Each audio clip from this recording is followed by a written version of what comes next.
Módulo que nosotros vamos a ir viendo se llama Historia, Realidad Judía del primer siglo.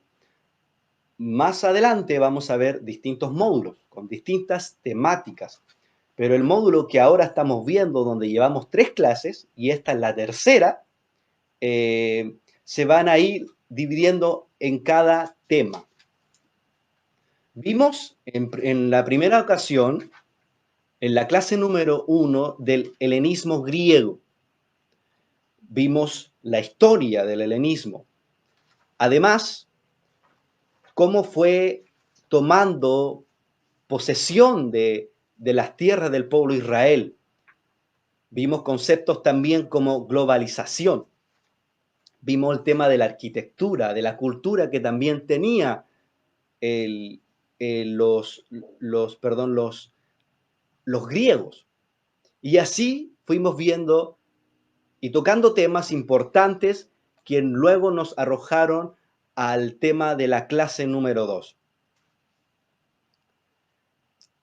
Finalizando ya el helenismo griego, vimos lo que fue la fiesta de Hanukkah,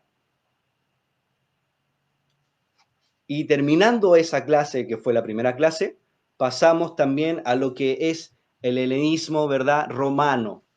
Ahí tocamos también eh, historia y aspectos importantes de quiénes fueron los personajes que introdujeron y que tergiversaron lo que es la palabra Dios.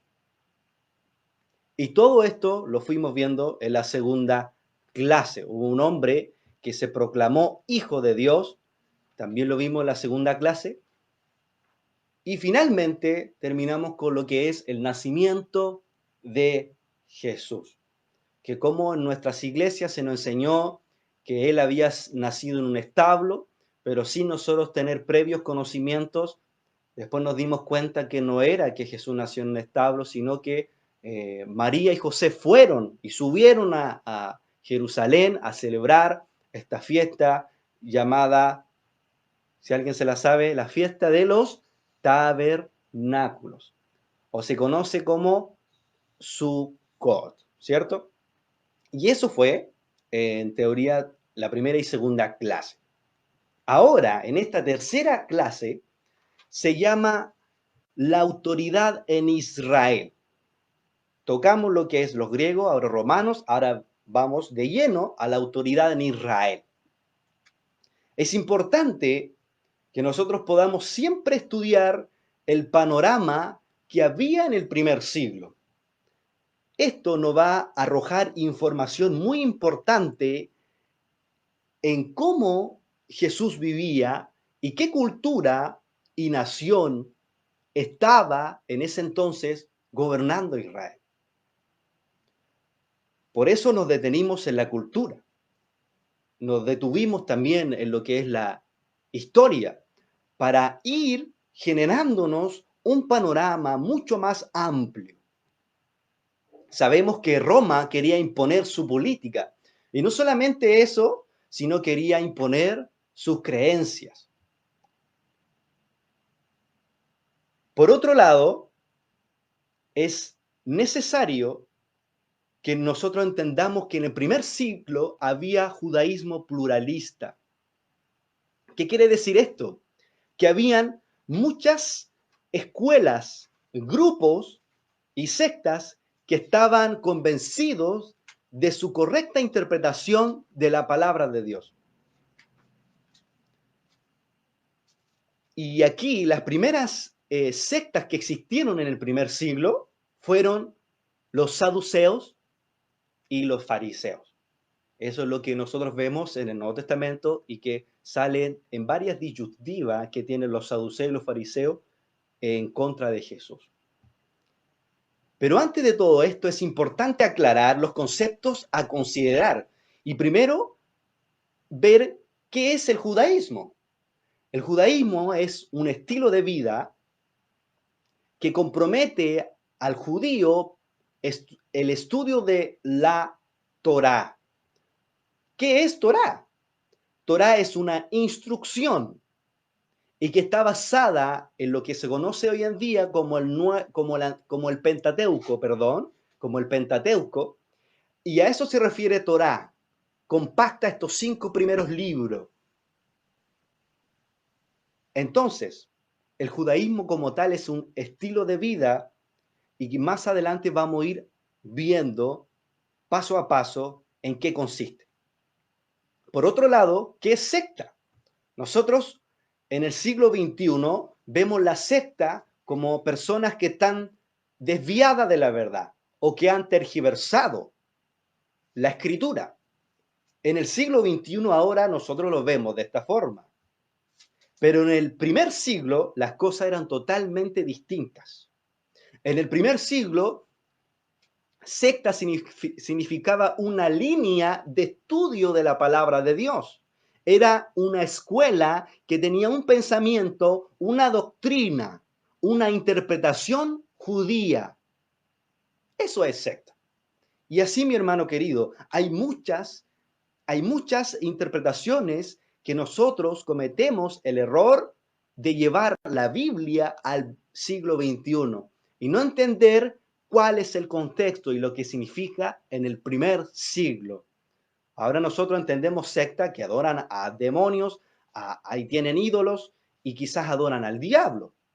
Pero el concepto de secta en el primer siglo era totalmente diferente. Por eso es que es necesario estudiar historia para nosotros tener el significado de real del primer siglo.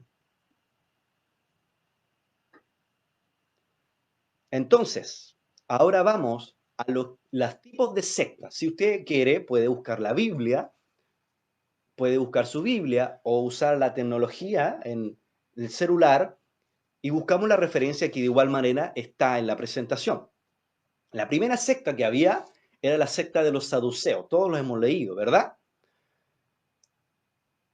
Entonces, dice en Hechos 5:17, entonces levantándose el sumo sacerdote y todos los que estaban con él, esto es la secta de los saduceos. Recuerde que secta es una escuela judía que interpreta la tradición, en este caso la Torá. ¿Y qué dice? Con él, esto es la secta de los saduceos, se llenaron de celos. Aquí ya podemos ver cómo actuaban los saduceos. El comportamiento de ellos ya no refleja ya la escritura. Por otro lado, vemos los que son los fariseos. Y eso está en Hechos 15, verso 5. Pero de alguna de las sectas de los fariseos que había creído, se levantaron diciendo, es necesario circuncidarlos y mandarles que guarden la ley de Moisés. La palabra ley con el tiempo se ha ido tergiversando, pero cuando usted vea ley en el Nuevo Testamento se quiere referir a la Torá. Solamente que después todo esto lo vamos a ir viendo. Roma, con esa intención de tergiversar esta palabra, la cambió a ley. Pero cuando nosotros leemos los escritos del Nuevo Testamento en su raíz hebrea, se lee como Torá. Por eso dice la ley de Moisés, la Torá de Moisés. Y aquí apreciamos la secta de los fariseos. Por otro lado, vemos en Hechos 26:5, los cuales también saben que yo desde el principio, si quieren testificarlo conforme a la más rigurosa secta, aquí ya vemos otro aspecto de los fariseos, era una secta muy rigurosa de nuestra religión, viví fariseo, lo que habla el apóstol Pablo. Y por otro lado vemos otra escuela conocida como los nazarenos, que está ubicada en Hechos 24:5. Porque hemos hallado que este hombre es una plaga y promotor de sediciones entre todos los judíos por todo el mundo y cabecilla de la secta de los nazarenos. ¿A quién se refería el apóstol Pablo? ¿Por qué? Porque se dice, hermano, que el apóstol Pablo estudió la misma escuela que estudió Jesús, en la misma línea. en la misma escuela, la misma secta, acuérdense, línea judía de estudio de la palabra de Dios. Luego de esto, vamos a enfocarnos en estas dos sectas, los saduceos y fariseos. Los saduceos en el primer siglo dominaban lo que era la vida religiosa en Jerusalén, específicamente en el templo. Era esta clase aristócrata en Israel, una clase privilegiada. También los saduceos estaban asociados a la familia sacerdotal. Tenían el pensamiento de rechazar lo que es la tradición oral. Los saduceos rechazaban la Torá oral. Ahora, ¿qué es la Torá oral? Para que usted lo pueda entender, la Torá escrita es el Antiguo Testamento, el Pentateuco, ¿verdad? Como lo conocemos. Ese es la tradición escrita. Pero existe en el pueblo de Israel lo que es la Torá oral, que es muy importante que nosotros también conozcamos, porque la Torá oral no viene a desviarte de la verdad, no viene a turbarte, sino viene a enfocarte y complementar la historia. Y aquí vemos que los saduceos rechazaban esa tradición oral que venía de Moisés, la ley de Moisés, como nosotros lo leemos, que defendían los fariseos. Afirmaban los saduceos que solamente el Pentateuco tenía valor legislativo para Israel. ¿Por qué dice legislativo? Porque en el Pentateuco existen muchas legislaciones, mandamientos que son para el pueblo de Israel, el cual los saduceos creían que solamente eso era la máxima autoridad. En cambio, los fariseos creían que la tradición escrita y la oral también era importante. Y si bien es importante, la secta de los fariseos vivió del primer siglo hasta el siglo IV después de Cristo.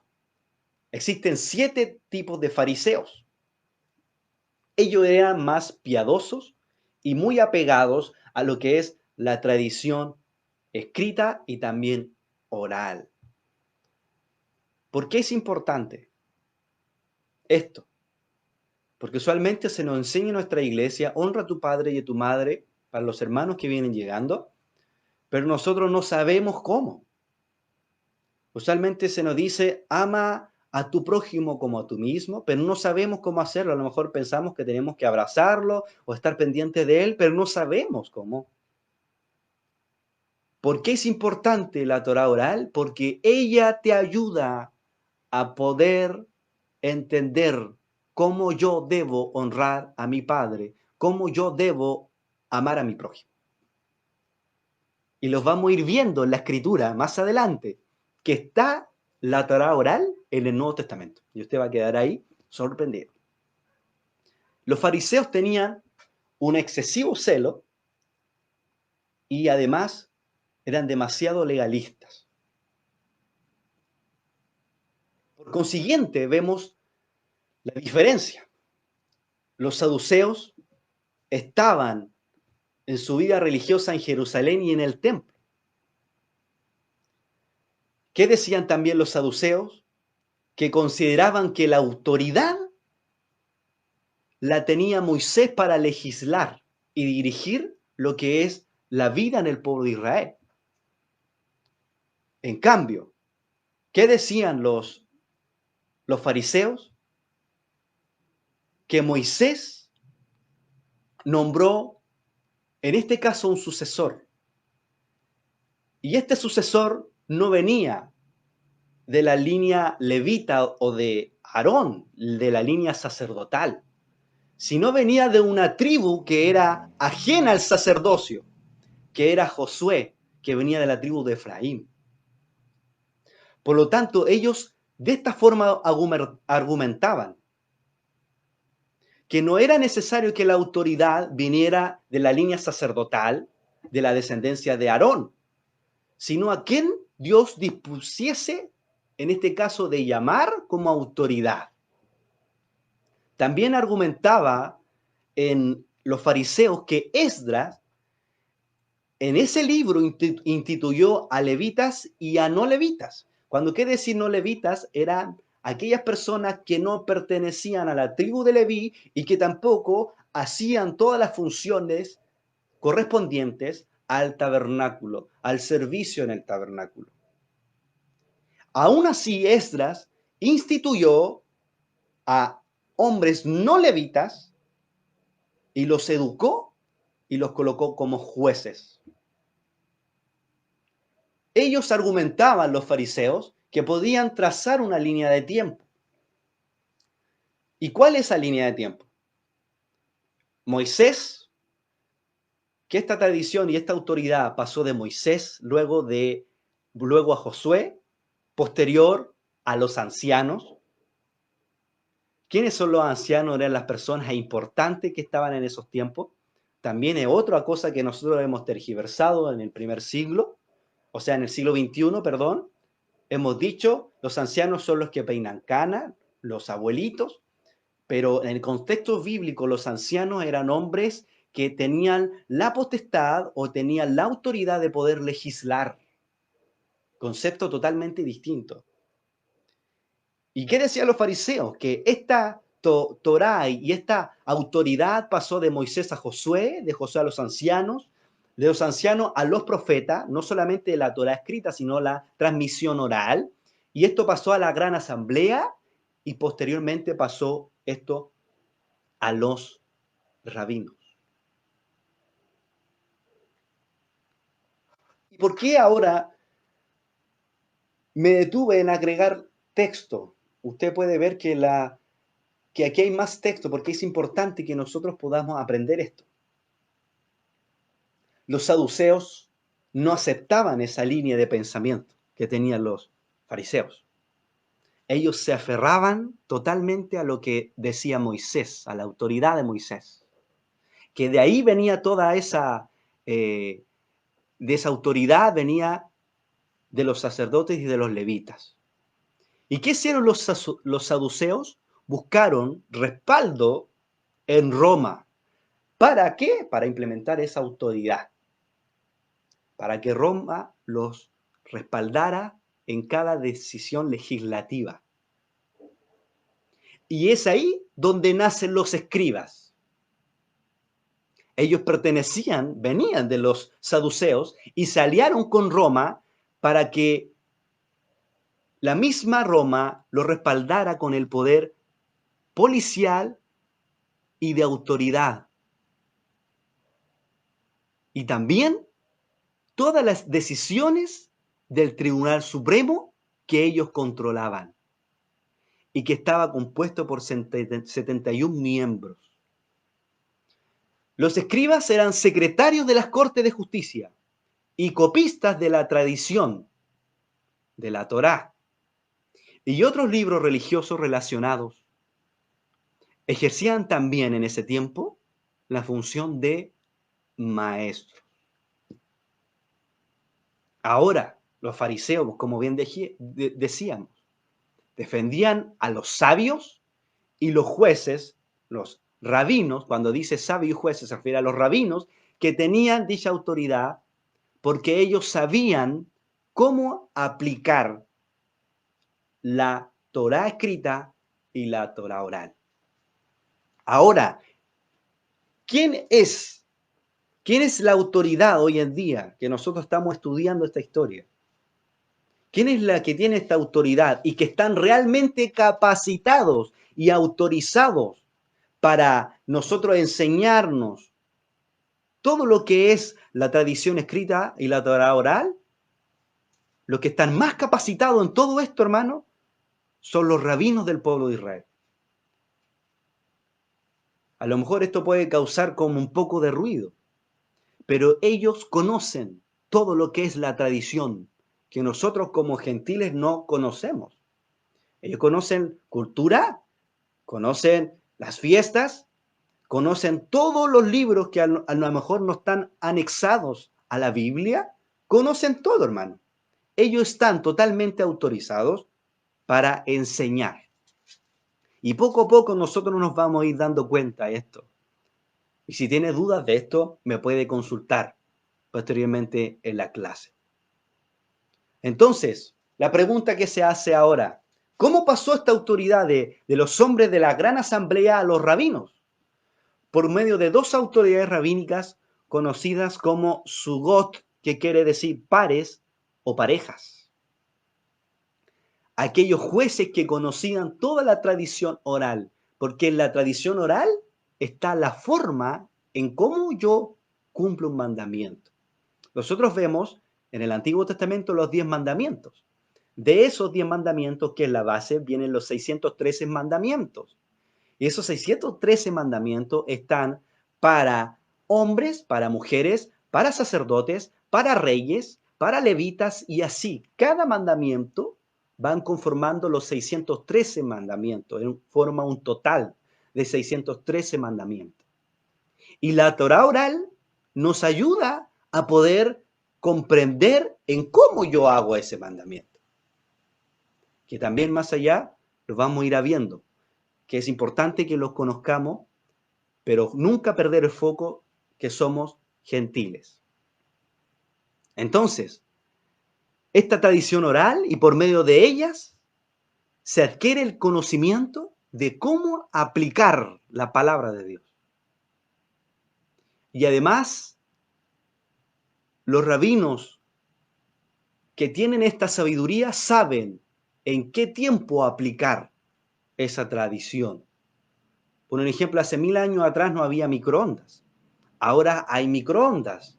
Y a lo mejor la forma de cómo usar ese microondas en este momento, cómo se usaba a lo mejor el fuego, va cambiando, ¿cierto? Va cambiando la historia y los tiempos. Es por eso que Dios le levantó y ha levantado a lo largo de la historia hombres de Dios, hombres capacitados, que supieran en estos tiempos enseñar al pueblo de Israel en cómo hacer un buen fuego, por ejemplo, y ahora en este tiempo cómo se debiera usar un microondas. Le doy este caso hipotético quizás para que usted pueda entender cómo los tiempos van cambiando y según las condiciones de vida es que los mandamientos se van cambiando. Por ejemplo, le doy un ejemplo muy práctico. Hay algo que el pueblo de Israel no puede hacer en el día de reposo. Ellos guardan el día de reposo que se conoce como Shabbat. Ellos no pueden usar el celular, para que usted entienda, para que usted se entienda. No pueden usar el celular. Estaba estrictamente prohibido poder usar el celular en día de Shabbat, que comienza el día viernes y termina el día sábado, en la noche. Permiso, permiso. Estaba prohibido. Entonces, ¿qué pasó? Un rabino en este tiempo, un rabino importante en el pueblo de Israel y principal dentro de todos los rabinos en Israel, decretó que sí podían usar celular en día de Shabbat, en día de reposo. ¿Y por qué lo decretó? Porque él argumentaba que en ese caso que hubiera alguna emergencia, las personas, como estamos en esto del tema del virus, las personas tuvieran su celular como una herramienta para poder comunicarse con alguna ambulancia, algún familiar que le pueda ayudar en ese caso si está enfermo grave. Por eso que en esta ocasión, como lo legisló el pueblo de Israel, cambió esa forma y dijo ya, ahora no vamos a usar, antes no usábamos celulares, ahora lo vamos a usar por este caso de pandemia que estamos viviendo. Y así vemos cómo la legislación del pueblo de Israel va cambiando y que es importante entenderla porque va cambiando según el tiempo y las condiciones de vida. Este es un ejemplo muy importante. Sigamos. Ahora, la palabra de Dios. ¿Dónde está la evidencia? Porque todos los tenemos que leer en la escritura, ¿verdad? ¿Dónde está la evidencia de esta tradición oral? ¿Dónde está? Está, y lo puede buscar en 2 de Timoteo, capítulo 3, verso 8. Aquí está la evidencia de que hay algo más que no se nos enseñó o hay algo más que se nos pasó por alto, que necesitamos nosotros estudiar y aprender. Y lo voy a leer, dice, y de la manera que Janes y Jambres resistieron a Moisés, así también estos resisten a la verdad, hombres corruptos de entendimientos réprobos en cuanto a la fe. Y dice de la manera que Janes y Jambres. ¿Quién es Janes y Jambres, hermano? Si usted quiere, busque en el Google y ponga ahí Janes y Jambres en el Antiguo Testamento. Y ponga Antiguo Testamento. Lo va a buscar en su Biblia y no lo va a encontrar. ¿Y por qué se habla de Janes y Jambres? Que resistieron a Moisés. ¿Quién eran ellos? Ahí hay Torah oral, que es lo que se menciona en este verso bíblico. Ahora vamos a otro, en Judas, capítulo 1, verso 9. Pero cuando el arcángel Miguel contendía con el diablo, disputando con él por el cuerpo de Moisés, no se atrevió a preferir juicio de maldición contra él, sino que dijo el Señor, te reprenda. Busque este episodio que estamos leyendo en el Antiguo Testamento, no va a estar, hermano, no va a estar. En ninguna parte del Antiguo Testamento, incluso nosotros que leemos el Pentateuco, no vamos a encontrar este pasaje de esa disputa que hubo con el diablo. ¿Por qué? Porque el pueblo de Israel maneja lo que es tradición oral. En otras palabras, Torah oral. Ahora bien, ¿cuál es esta autoridad en Israel? Que fuimos viendo poco a poco. Primero estaba el Tribunal Mayor, el Sanedrín que se conoce, compuesto por 71 miembros. Posteriormente, el Tribunal Medio, que también se conoce como Concilio, tenía 36 miembros. Así está también los tribunales menores, compuestos de 3 miembros. Y también habían autoridades sobresalientes que no estaban inscritas en estos tribunales que hablamos y que eran consultadas en caso de necesidad. Y Jesús, o como se le dice en su raíz hebrea, Yeshua, pertenecía y estaba inscrito a estos tribunales donde se le hacían usualmente consultas. Por eso vemos después en el Nuevo Testamento, cuando viene la mujer y le entregan los rabinos a la mujer adúltera. ¿Qué hacemos en este caso? Le estaban consultando según la necesidad que tuvieran. Y muchas veces le preguntaron a Jesús, usted lo ve en el Nuevo Testamento, muchas veces le preguntaron casos puntuales en cómo él podría legislar. Pero él que tenía una legislación, Yeshua que tenía una legislación mayor, él le dijo, es que este libro de pecado lance su primera piedra.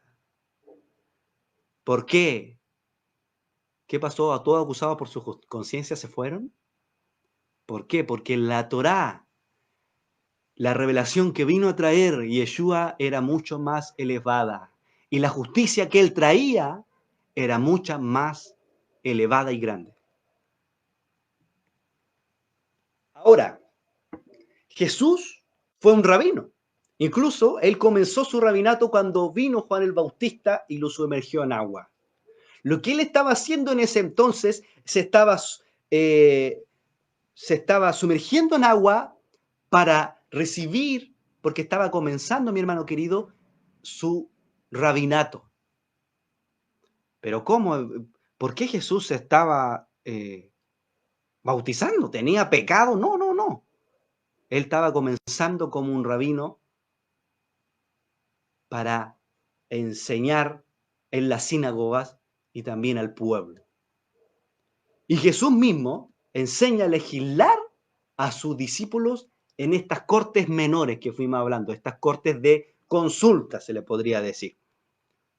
Pero antes de hablar de esto, ¿dónde está esto en la Escritura, cierto? Vamos a la Escritura. En Éxodo, capítulo 18, verso 13 al 22. Usted lo puede buscar en su Biblia o lo leemos aquí.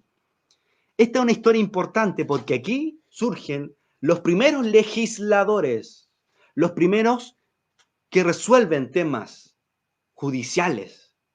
Y lo vamos a leer. Aconteció que al día siguiente se sentó Moisés a juzgar. ¿Qué pasó antes de esta historia? Había venido su suegro Jetro a conversar con él. Y en este episodio y contexto se hallaba Moisés. Aconteció el día siguiente que se sentó Moisés a juzgar al pueblo, y el pueblo estuvo delante de Moisés desde la mañana hasta la tarde. Viendo el suegro de Moisés todo lo que él hacía con el pueblo, dijo: ¿qué es esto que haces tú con el pueblo? ¿Por qué te sientas tú solo? ¿Y todo el pueblo está delante de ti desde la mañana hasta la tarde? Y Moisés respondió a su suegro: porque el pueblo viene a mí para consultar a Dios. ¿Por qué venían a Moisés? Porque él tenía Torah oral.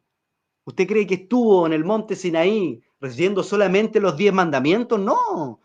Hashem le estuvo transmitiendo lo que es la Torá oral. Por eso él se hallaba en este contexto resolviendo cosas.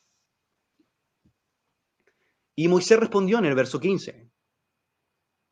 Respondió a su suegro: porque el pueblo viene a mí para consultar a Dios. Cuando tienen asuntos vienen a mí y yo juzgo entre él, el uno y el otro, y declaro las ordenanzas de Dios y sus leyes. Entonces el suegro de Moisés le dijo: no está bien lo que haces.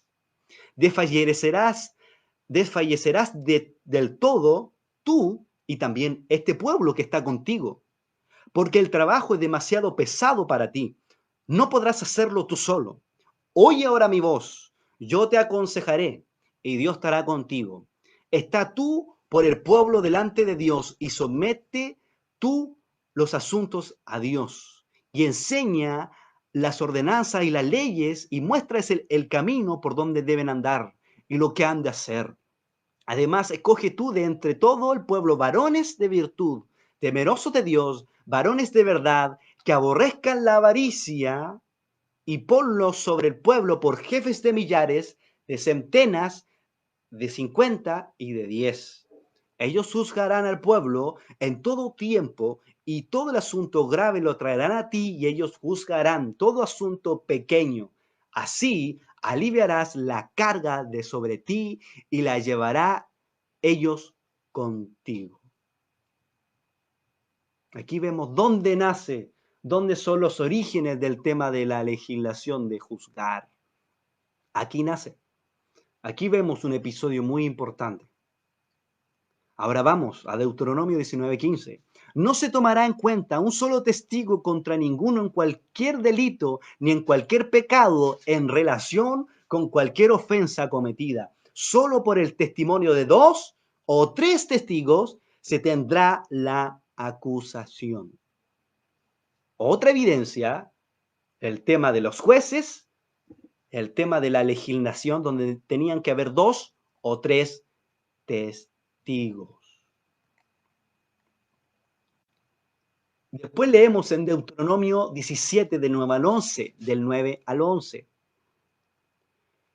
Y vendrás a los sacerdotes levitas y al juez que hubiera en aquellos días, y preguntarás y ellos te enseñarán la sentencia del juicio, y harás según la sentencia que te indiquen los del lugar que Jehová escogiere, y cuidarás de hacer según todo lo que te manifieste, según la ley que te enseñen y según el juicio que te digan, harás. No te apartarás ni a diestra ni a siniestra de la sentencia del que te declaren. Miren lo importante que le estaba enseñando, de respetar esa sentencia y de escuchar al juez. Y ahora vemos Mateo 18, verso 15 al 20. Y aquí empezamos a unir lo que dijo Yeshua. ¿Por qué decía esto? No fue que a Jesús se le ocurrió. No, él tenía conocimiento de la importancia de legislar. Por tanto, si tu hermano peca contra ti, ve y repréndele estando tú y él solos.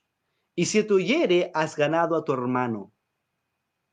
Mas si no te oyere, tomará aún contigo a unos 2, para que en boca de 2 o 3 testigos, escuche bien, conste toda palabra. Si no los oyeres a ellos, dile a la iglesia, la corte, tribunal, comunidad, concepto distinto que también va cambiando, Y si no oyere a la iglesia, tenle por gentil y publicano. De cierto os digo, aquí hay algo precioso que está enseñando Jesús. De cierto os digo que todo lo que atéis en la tierra será atado en el cielo, y todo lo que desatéis en la tierra será desatado en el cielo. ¿Qué quiere decir esto? Jesús le estaba enseñando a sus discípulos a legislar las leyes de la Torá, del Antiguo Testamento, del Pentateuco. Le estaba enseñando a legislar. Lo vimos recién en las referencias. Y cuando dice atar, no quiere decir, como nosotros lo vemos ahora en el siglo XXI, te atamos los demonios, ¿verdad? Y decimos atamos los demonios, atamos brujos, atamos todo, ¿verdad? Y nosotros usualmente oramos y atamos y echamos fuera demonios. Lo que Jesús está enseñando, un concepto de rabino, el tema de atar y desatar, que son conceptos importantes que los rabinos hacen. En otras palabras, está diciendo Jesús que todo lo que un juez en Israel decrete en la tierra será decretado en los cielos. Que todo lo que se ate en la tierra, Dios lo va a confirmar en los cielos. Y todo lo que se desate acá en la tierra será desatado en el cielo. Todo lo que un juez, o en este caso lo que Yeshua está enseñando a sus discípulos a legislar, todo lo que ellos hagan tomando decisiones legislativas, todo lo que hagan en la tierra será atado en el cielo, y todo lo que desaten en la tierra será desatado en el cielo. Otra vez os digo que si dos de vosotros se pusieran de acuerdo en la tierra acerca de cualquier cosa que pidieren, les será hecho por mi Padre que está en los cielos. Porque donde dan 2 o 3 congregados en mi nombre, allí estoy yo en medio de ellos. ¿Y qué quiere decir eso, hermano? Cuando dice yo estoy en medio de ellos, cuando nosotros a veces oramos, hermano, no se preocupe, Dios está en medio de nosotros, y si hay 1 o 2, Dios está, Jesús está en medio de nosotros. Pero estamos enseñando mal, porque no entendemos la identidad de Yeshua, tampoco entendemos lo que él se refería, y él estaba enseñando, como lo vimos, netamente a legislar, que si 2 personas se congregan en su nombre, él ejerce su autoridad y respalda esa decisión o esa legislación que se está llevando a cabo.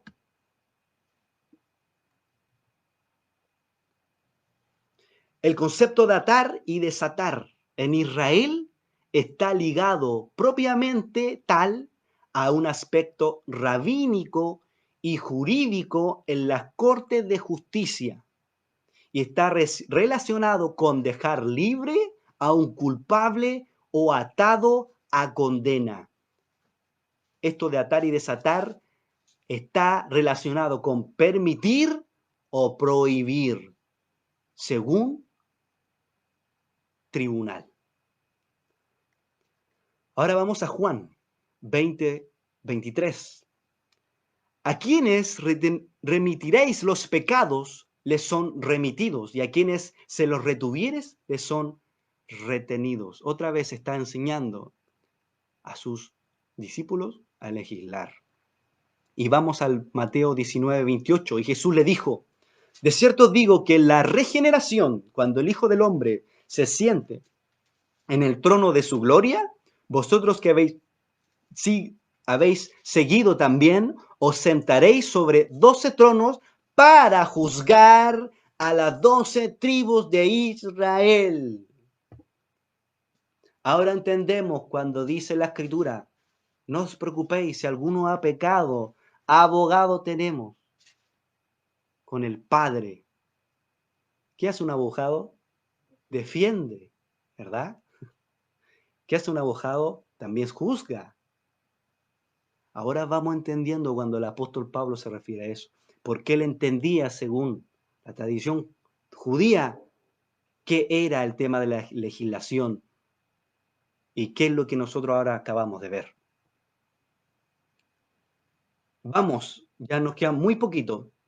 Vamos a Hechos 22:3.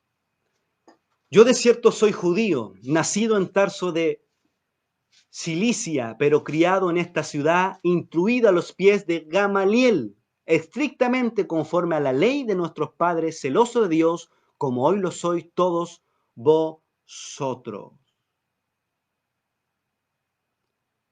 Hechos 22:3. Otra referencia en 2 Corintios 13:1. Esta es la tercera vez que voy a vosotros, por boca de 2 o 3 testigos se decidirá todo asunto, lo que dice en 2 Corintios. Esto es lo que hablaba el apóstol Pablo a la carta a la comunidad de Corinto. Y aquí donde nuevamente se evidencia esa autoridad. Vamos a 1 Timoteo 5:17 al 19.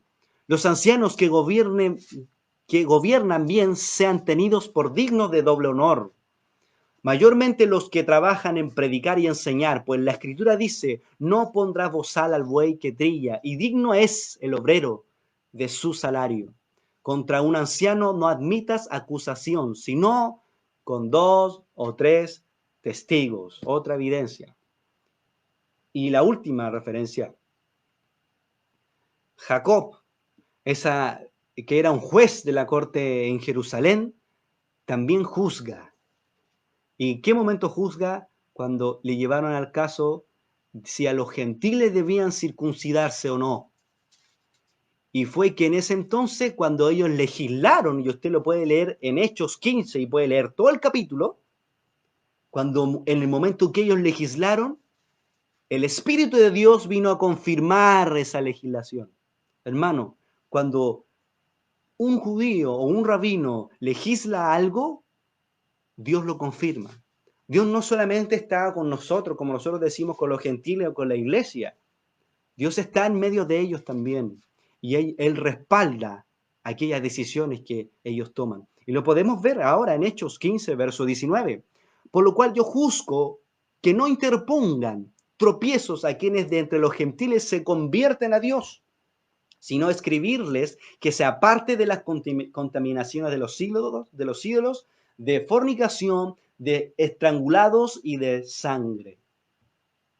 Aquí Jacob, juez de la corte de Jerusalén, estaba llevando a cabo un juicio. Entonces,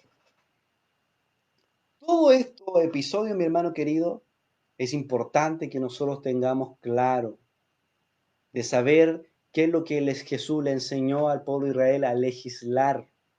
Y también entender que en ese contexto del primer siglo existía una gran tensión en relación a la autoridad que había en ese tiempo, donde se disputaban los fariseos con los saduceos quién tenía la autoridad y quién no. Y donde vimos también la importancia del tema de la legislación. Esto significa, concluyendo con esto significa que los días de Jesús y de sus discípulos y hasta la destrucción del templo de Jerusalén, las dos autoridades principales entre los fariseos venían dadas por el tribunal de Hilel y por el tribunal de Shammai. Estas eran las dos autoridades principales en esos tiempos, que después vamos también a ir viviendo, mi hermano querido. Esto sería la tercera clase de hoy, la autoridad en Israel, y que el Eterno le bendiga y le guarde.